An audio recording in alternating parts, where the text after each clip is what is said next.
Hey, my name's Matt Campbell. My brother Jeff was murdered on September 11th, 2001.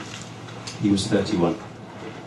He worked for Reuters and was due to attend the Risk Waters conference on the 106th floor of the North Tower of the World Trade Center. I still have a copy of the last email he sent that morning at 8:02 a.m. saying that he was running late for the Waters conference. Although the events of 9/11 were 12 years ago, as a family we still obviously grieve for him, and 9/11 will always be relevant to us. In addition to the constant references in the media, we also get formal reminders. As recent as June 5th this year, we were informed by our police liaison officer yet another body part had been identified, and it had actually been recovered in December 2001, along with other body parts of him. And in January this year, the adjourned from July 2004 coroner's inquest was finally held into my brother's death. No one from my family actually attended, although my mum did receive notification on the phone of the key findings. But we did eventually receive the formal inquisition form, which cites the time, place and circumstance at or in which injury was sustained, and I'll quote from it. At 8:46 on 11th of September 2001, the deceased was on the 106th floor of North Tower of World Trade Center when an aircraft, AA-11, was deliberately flown into the building, causing its collapse at 10:28. This event was part of a coordinated attack by the Islamist militant group Al-Qaeda. As I reread that statement now, the memories have come flooding back of me spending the best part of the last decade going down the rabbit hole into the myriad of 9/11 conspiracy theories, starting of course with the official one. And like many, I spent far too much time on the internet searching for the truth, safely at my keyboard and screen. My wife would often say, "What's the point of knowing all this stuff? What are you going to do about it?" Fair comment. As fate would have it, I stumbled across an article. It was either on the TAP blogspot, if you're familiar with that, or a global research email, I can't remember, about a forthcoming historical court case in Horsham, in Sussex, where I live, in Sussex. And the title was "Historic Court Hearings, the BBC and the dock for manipulating evidence and providing biased coverage of the September 11, 2001 attacks." It obviously piqued my interest, so I thought to myself, enough is enough, time to take some action. And so on the 25th of February this year, I found myself actually inside the courtroom watching Tony Rourke argue his case against the BBC, citing Section 15, Article 3 of the Terrorism Act 2000 for not paying his TV licence. Or should I say, he was trying to argue his case. The judge wouldn't or couldn't let him actually show the evidence, as it was a strict liability trial.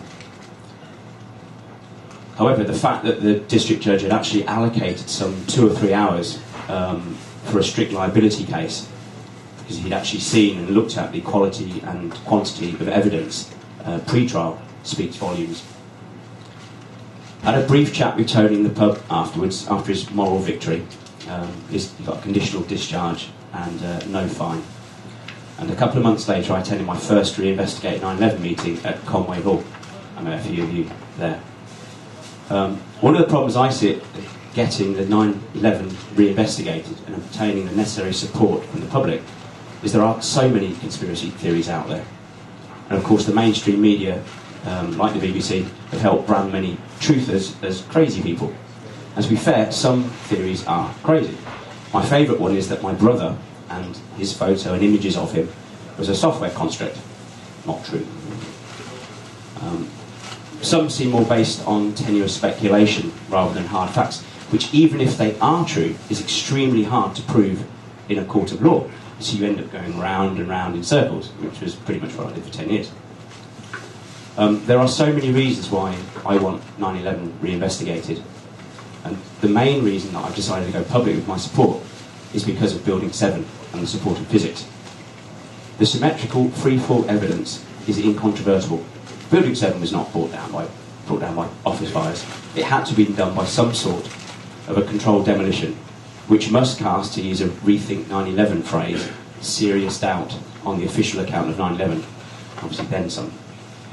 So on the 3rd of June this year, I found myself in an hour's meeting at Chichester Police Station with District Commander Tanya Jones, along with Tony Rook, Adrian Mallett, Ian Henshall, showing a video of Building 7 collapsing, along with evidence of previous false flag precedents, such as Project Northwoods in Gladio. At one point, Tanya asked, almost rhetorically, "What do you expect me to do about this?" "Your job," Mr. Rook replied. At a minimum, the BBC and Reuters should be investigated under Section 38B of the Terrorism Act for its prescient report by some 23 minutes of Building 7's collapse. Anyway, that meeting was over 3 months ago, and bar a shameful letter on the 10th of July saying Miss Jones was away on annual leave, I've heard nothing from her, despite several letters to both Chichester Police Station and the Sussex Police Commissioner, who washed their hands of it, saying that it's an operational matter. There were 67 British victims murdered on 9/11. Our police force is guilty of not investigating a pretty big crime. What the hell do we pay them for? All of us should go down to our local police station, if not today, tomorrow, and report a crime. And then there's the BBC and their shameful failure to inform the British public of the monumental scientific significance of Building 7 and its symmetrical freefall collapse. What the hell do we pay them for? Accurate and impartial news? I don't think so. The implications of Building 7's collapse are huge. Yesterday I attended the September 11th memorial service in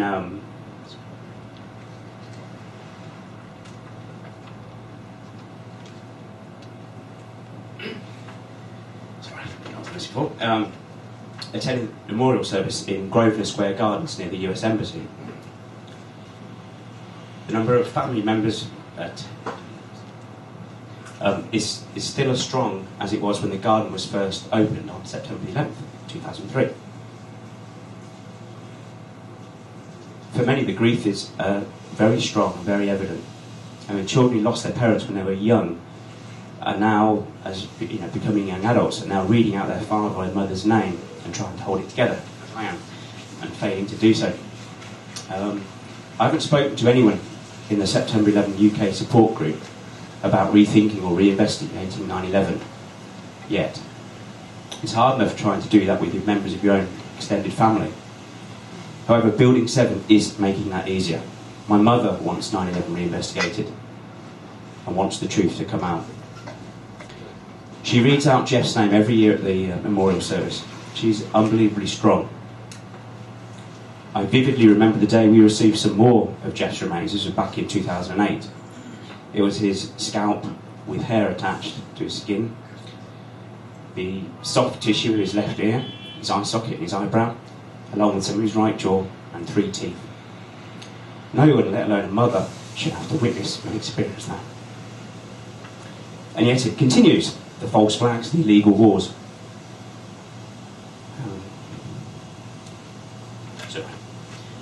My heart goes out to Bob McIlvaine, whose son Bobby was murdered on 9/11. I know he's been very active in 9/11 Truth. And personally, as one family member of a 9/11 victim to another, I want to thank him for his relentless efforts. I know Fran has a recorded interview with him that's going to be shown later on today. My mother and I want 9/11 reinvestigated.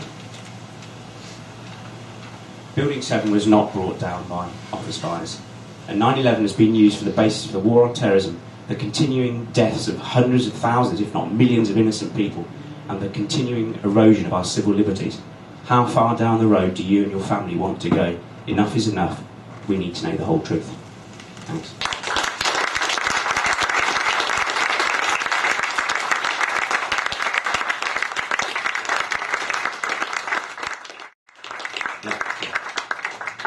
Is that a UK coroner that is put those?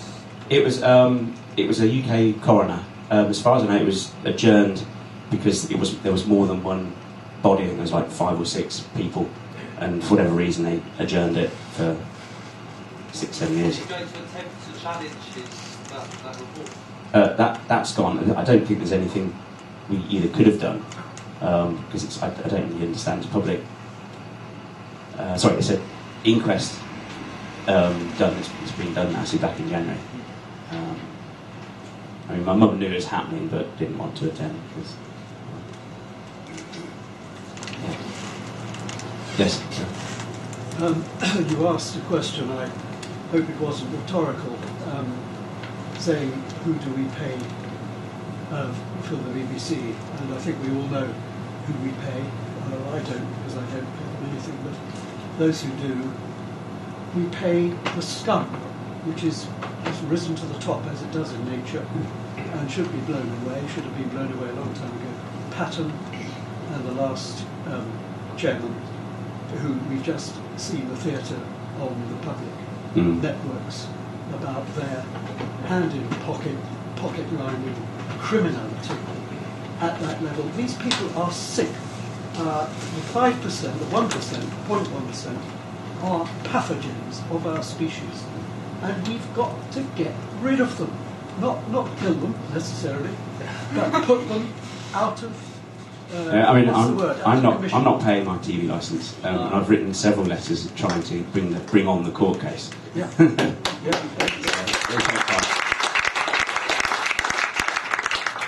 think if everybody in this room didn't pay their TV licence and went to court, that would be a big difference, you know. I mean, I'm trying to get something in writing other than she's on holiday from the police woman, so that can then support action for withholding a proportionate amount of your council tax for the same reason. Yes. How many citizens from the United Kingdom were killed in 9/11? 67. And has there been inquest held in all of the cases? I wouldn't know.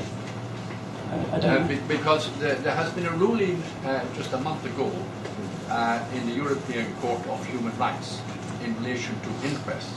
And I'm chairman of the Irish Civil Rights Association, and we got two cases, two people from the occupied part of Ireland to pursue.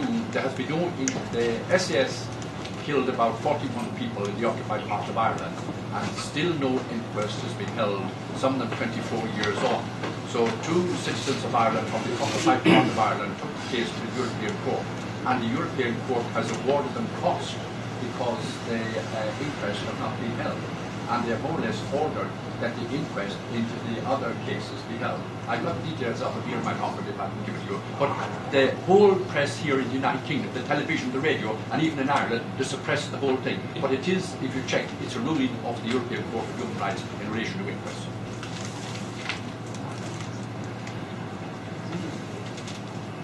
Got one more then. One more question? Something I didn't mention quite a lot in my presentation about the legal aspect. I kind of hinted at it. That I presume you're not aware of Aaron Bollinger. He has pursued the death of these people, murder, in the legal avenues of the United States, which is the states, not the federal government, which has taken a hold of this because they call it an act of terrorism when in fact it isn't. But anyway, he has prepared all of the legal documents for where these murders have taken place: Virginia, New York, Cleveland, and Virginia, wherever, Pennsylvania. But they've gone nowhere because nobody in the legal profession over there wants to touch it further. So anyway, all the documents have been prepared by this fellow named Aaron Bollinger, but it's gone nowhere. So I guess my statement is, best of luck getting the British police force to do anything about the deaths of British citizens on US soil. I'm collaborating with Tony Rook on a film called Incontrovertible, and it's basically the evidence within a documentary that was going to be presented at the court case, that he wants to basically show and interview a jury of 12 retired police officers, retired clergy, etc. It is, your point about the legal profession is extremely hard, I think, for people who are actively working and have got stuff to lose, to actually, stand up and be counted, because they have got a lot to lose. In terms of their jobs and their livelihood and friends who perhaps don't agree with their views. But yeah, I mean, the point of the film is to actually aim it at retired police officers, so that if we can get some high-ranking ones to agree with the evidence, to then present that to active police officers and clergy, etc. Anyway. Okay. Did I see a question from Peter Neefy? No, you didn't. No? No. Somebody over there. It's me. Hi there. Just to say, I was leafleting for this event and Peter's play at the Desi Arms Fair at London Excel last weekend, and I got chatting to Noel was at one end leafleting where there was lots of protesters, and I was at the other end leafleting where there weren't very many protesters but lots and lots of police. And I got chatting to 3 different groups of policemen, and there were about eight policemen in each group. And I was just talking to them about 9/11 and giving them the leaflets, and they all knew, not every single one, but almost every single one knew what was going on. They've all heard the conspiracies, they've all looked into it, and they all kind of have questions about it.